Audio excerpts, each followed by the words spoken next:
સુરત મહાનગરપાલિકા સંચાલિત સ્વીમેર હોસ્પિટલ ખાતે દર્દીઓ તેમના સ્વજનો તેમજ સ્ટાફ માટે આકસ્મિક પરિસ્થિતિઓમાં તાત્કાલિક જાણ કરવાના હેતુસર અને જાહેર શિસ્ત જળવાઈ રહે તે માટે 50 લાખના ખર્ચે પબ્લિક એડ્રેસ સિસ્ટમના ઇન્સ્ટોલેશન કાર્યનો શુભારંભ કરવામાં આવ્યો. મનપા સંચાલિત સ્વીમેર હોસ્પિટલમાં આગ લાગવા જેવી મોટી દુર્ઘટના બની તે સમયે એક સાથે તમામ જગ્યાએ લોકોને સાવધાન કરવા માટે આ પબ્લિક એડ્રેસ સિસ્ટમ ખૂબ જ મહત્વની રહે છે. પબ્લિક એડ્રેસ સિસ્ટમ અંદાજે 50 લાખ રૂપિયાના ખર્ચે શરૂ કરવામાં આવી છે. જાહેર શિસ્તને અનુરૂપ વિવિધ સૂચનાઓથી માહિતગાર કરી શકાય તે હેતુસર હોસ્પિટલમાં આજથી તેનો પ્રારંભ કરવામાં આવ્યો છે. આ મહત્વપૂર્ણ કામગીરીની શરૂઆત હોસ્પિટલ કમિટીના ચેરપર્સન મનીષાબેન આહિરના વરદ હસ્તે તથા મેડિકલ સુપ્રિન્ટેન્ડન્ટની ઉપસ્થિતિમાં કરવામાં આવી.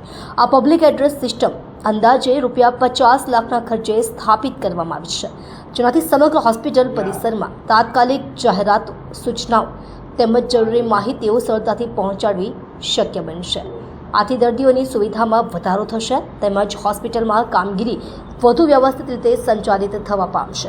આ પ્રસંગે નગરના અન્ય મહાનુભાવોની પણ ઉપસ્થિતિ રહી હતી અને સૌએ આ નવી કામગીરી માટે શુભેચ્છાઓ આપી.